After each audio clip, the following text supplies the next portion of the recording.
First opinion के नए अंक में आपका स्वागत है। दोस्तों, कल झारखंड भवन का उद्घाटन दिल्ली में कर दिया गया है। उद्घाटन जो है स्वाभाविक है कि झारखंड के मुख्यमंत्री हेमंत सोरेन ने किया, लेकिन मजेदार बात यह नहीं है कि झारखंड भवन का उद्घाटन कर दिया गया। इस भवन का निर्माण जो है या इसका शिलान्यास जो है, आपको बता दूं पहले कि रघुवर दास के समय में हुआ था। ये भी न्यूज नहीं है। न्यूज ये है कि कल झारखंड भवन का उद्घाटन बिना बिजली के कनेक्शन लिए हुए कर दिया गया, अर्थात उस भवन में अभी तक बिजली नहीं लगी है और उस भवन को बिजली कनेक्शन मिलने में कम से कम 2 महीने का समय और लगेगा। अर्थात जो व्यक्ति अभी झारखंड भवन में जाकर के रहना चाहते हैं, झारखंड के अधिकारी हो, नेता हो, मंत्री हो, वो वहां भी रह नहीं सकते हैं क्योंकि वहां बिजली ही नहीं है। आप रात में अंधेरे में कैसे रहेंगे? अगर कोई चाहे कि हम मोमबत्ती जला करके, दिल्ली में वैसे भी होटल महंगा है, अगर कोई चाहे कि हम जा करके वहां पर ढिबरी जला करके या मोमबत्ती जला के अगर कोई रहना चाहता है तभी वो उस भवन में जाकर के रह सकता है। लेकिन झारखंड भवन का उद्घाटन कल हेमंत सोरेन ने कर दिया। प्रश्न ये उठता है कि आखिर मुख्यमंत्री इतनी जल्दी में क्यों है? 2 महीना और रुक जाते। वो इतने कॉन्फिडेंट हैं, सब जगह कहते फिर रहे हैं कि भैया फिर से हमारी सरकार बनेगी। और इसका एक बहुत ही अच्छा उदाहरण जो है, जो लास्ट कैबिनेट की मीटिंग हुई है, उस मीटिंग में वो छठ, दिवाली और भी जो पूजा आने वाले उन सब की किस तरह से तैयारी होगी, प्रशासन किस तरह से चुस्त दुरुस्त होगा, मुस्तैद होगा, उसकी वो समीक्षा कर रहे थे कैबिनेट बैठक में। तो भैया जब आप इतने कॉन्फिडेंट हैं तो आप 2 महीना रुक जाते। अब आप पूछिएगा कि ये रिपोर्ट आपको कहां से मिली? भैया ये भानु प्रताप शाही जो हैं, जो भारतीय जनता पार्टी के एमएलए हैं, उन्होंने ट्वीट करके ये जानकारी दी है कि अभी झारखंड भवन में बिजली कनेक्शन नहीं दिया गया है और बिजली कनेक्शन मिलने में कम से कम 2 महीना का वक्त और लगेगा। तो ये तो बात रही दोस्तों झारखंड भवन और वहां पर किस प्रकार से मुख्यमंत्री गए और उन्होंने क्या किया, इसकी ये रिपोर्ट थी। दोस्तों आगे बढ़े उससे पहले फिर से मैं आप लोगों से आग्रह कर रहा हूं, दोस्तों प्लीज सब्सक्राइब कीजिए चैनल को, दोस्तों के बीच शेयर कीजिए और कमेंट कीजिए, क्योंकि इसके बगैर चैनल सरवाइव नहीं कर सकता है। और आप लोगों से मैं हाथ जोड़ के प्रार्थना कर रहा हूं कि दोस्तों चैनल को सब्सक्राइब कीजिए, और जिन लोगों ने सब्सक्राइब कर लिया उनको मैं धन्यवाद करता हूं। चलिए वीडियो में आगे बढ़ते हैं। दोस्तों ये दुखद खबर है। मैं 2-3 दिन पहले भी ये वीडियो बना सकता था, लेकिन मैं रुका हुआ था क्योंकि इस तरह के खास करके युवाओं से जुड़ी हुई इस तरह की अगर दुखद खबर हो, वीडियो बनाने में दिक्कत महसूस होती है दोस्तों। लेकिन आज मन मार करके इस पर मैं वीडियो बना रहा हूं, क्योंकि कल जिस प्रकार से हेमंत सोरेन झारखंड भवन के उद्घाटन में मांदर के थाप पर थिरक रहे थे, उसने कहीं ना कहीं मुझे मजबूर कर दिया है कि मैं अब युवाओं की मौत हो रही है झारखंड में, उस पर मैं एक वीडियो बनाऊं।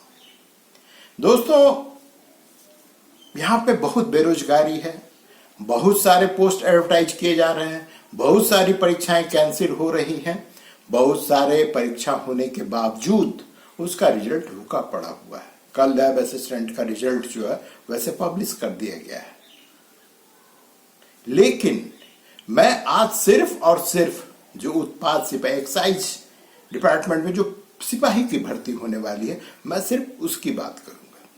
दोस्तों जो जानकारी समाचार पत्र और सरकार और विपक्षी पार्टियों के द्वारा जो क्लेम किया जा रहा है, उसके अनुसार अब तक 15 युवाओं की मौत हो चुकी है। 15 युवाओं की मौत हो चुकी है। और सरकार के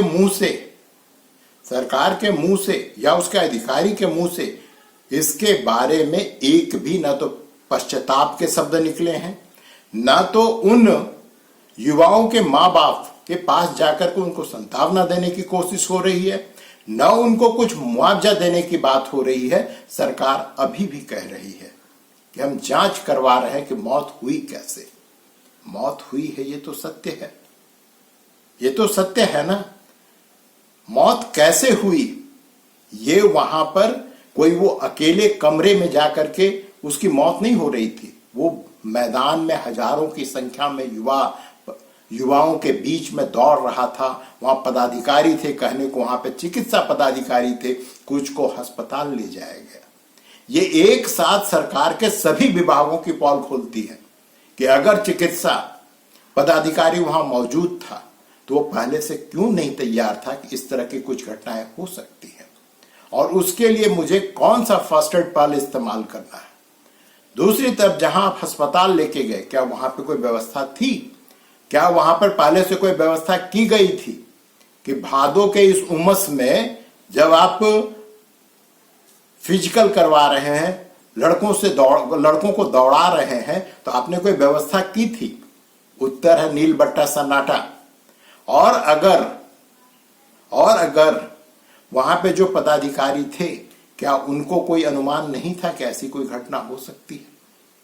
यहाँ के डीजीपी साहब ने कहा कि ना वो लोग जो है अपनी क्षमता को बढ़ाने के लिए ड्रग्स का इस्तेमाल कर रहे हैं।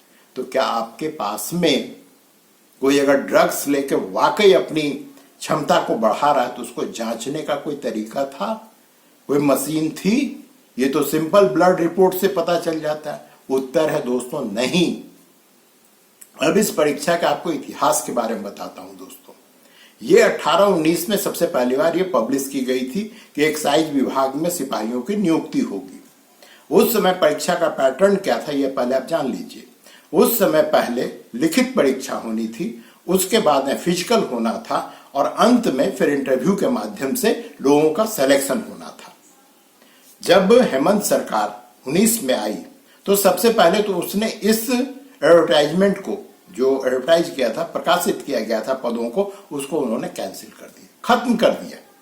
उसके बाद में इन्होंने फिर से इसी पद पर नियुक्ति के लिए नियुक्ति को एडवर्टाइज किया।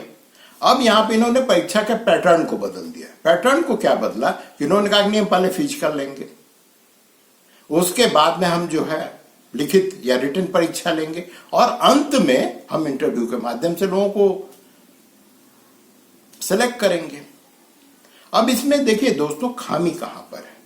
अगर आपको रिटन परीक्षा आप ले लिए, ये सिर्फ एक्साइज में नहीं होता, फॉरेस्ट डिपार्टमेंट में भी होता है। यहां पे आपको दौड़ करके पहला या दूसरे नंबर पर नहीं आना है, एक निश्चित समय होता है। उस समय में आपको 5 किलोमीटर 10 किलोमीटर, इसमें 10 किलोमीटर है ये एक्साइज पुलिस में, तो जो भी दूरी है वो एक निश्चित समय में आपको पूरा करना होता है।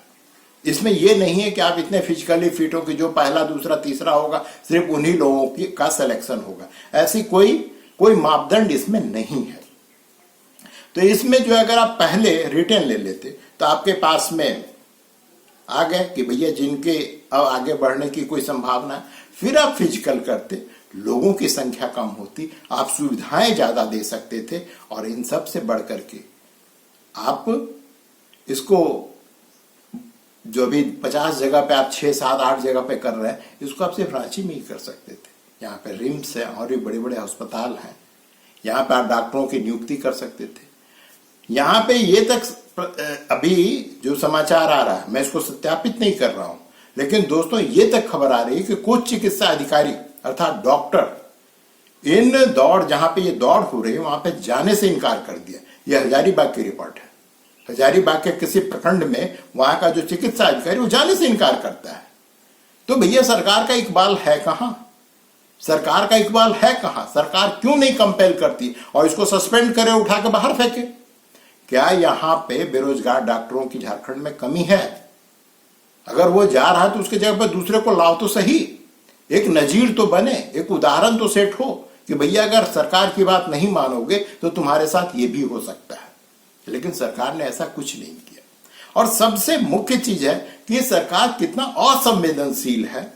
असंवेदनशील ही मैं कहूंगा। जहां भारतीय जनता पार्टी के लोग, उनके हाथ में भी कुछ नहीं, वो विपक्ष में, वो जाकर के कम से कम ढाढ़स तो बढ़ा रहे हैं परिवार वालों की।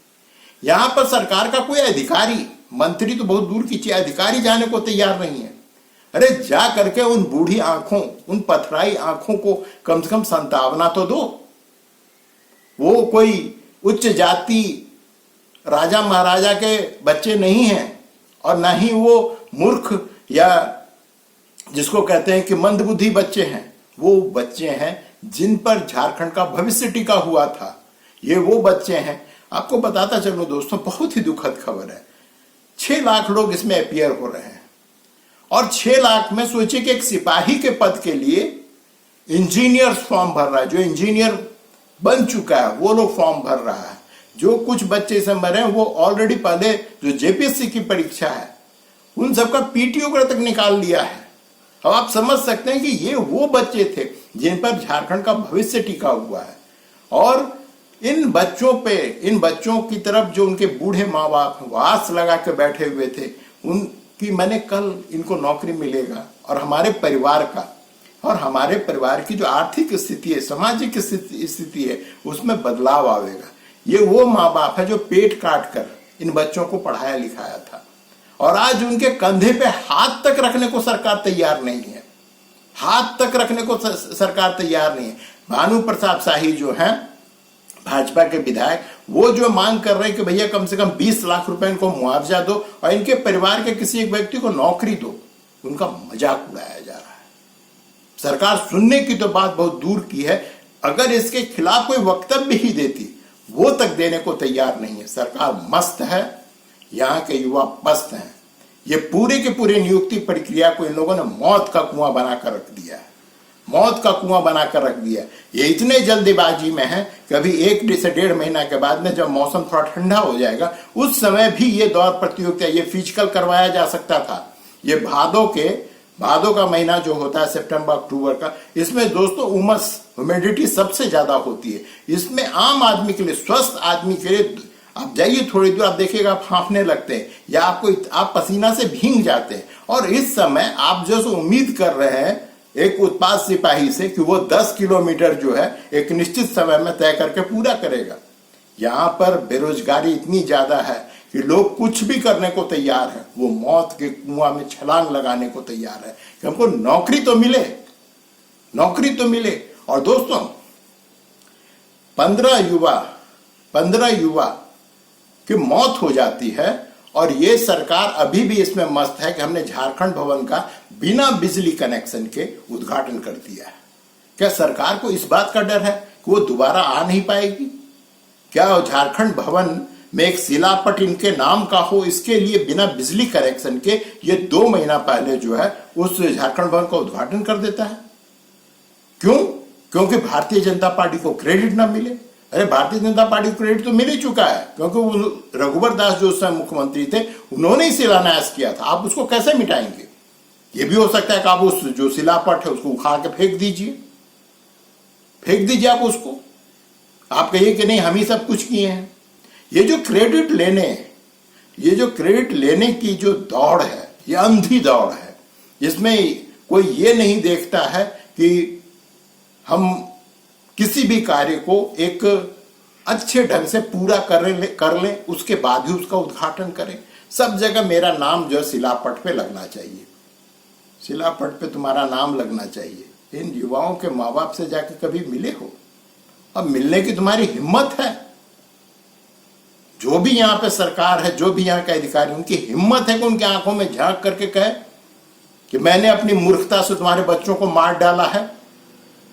ये दीकू नहीं है, ये यहीं के मूलवासी हैं, ये यहीं के आदिवासी हैं। आप इन पर ये सब आरोप नहीं लगा सकते हैं। आप जो अब तक जो कोई नियोजन नीति तो ला नहीं पाए, डोमिसाइल नीति तो ला नहीं पाए, और जो कुछ थोड़ी बहुत जो नौकरी आप जो लोगों को देने का प्रयास कर रहे हैं वो भी आप ढंग से नहीं कर रहे हैं। दोस्तों कहने को बहुत कुछ है, मैं और भी बहुत कुछ जानता हूं जो मैं कह सकता हूं, लेकिन मेरी अपनी सीमाएं हैं। मैं उसके आगे आपके सामने सत्य को उजागर नहीं कर सकता हूं। लेकिन ये चेतावनी है यहाँ के युवाओं के लिए भी कि जब आप जाते हैं कि परीक्षा करवाओ, किसी भी परीक्षा के लिए या पद निकालो, उसके साथ ये भी आप सुनिश्चित तब करने को कहें कि भैया उस समय पे फिजिकल रखना जब मौसम सही रहता है, जब यहाँ का मौसम का मिजाज सही रहता है। जो यहाँ पे अक्टूबर से लेकर के मार्च तक आप 8 से करवाइए फिजिकल, जितना आपको फिजिकल करवाना है, कोई समस्या नहीं है। लेकिन कम से कम इस मौसम, इस उमस की मार से युवाओं को बख्श दो, बली मत लो। ये भी तुम्हारे वोटर हैं, इनके माँ बाप भी तुम्हारे वोटर हैं। तो दोस्तों आज के लिए बस इतना ही, मिलते हैं अगले अंक में। नमस्कार।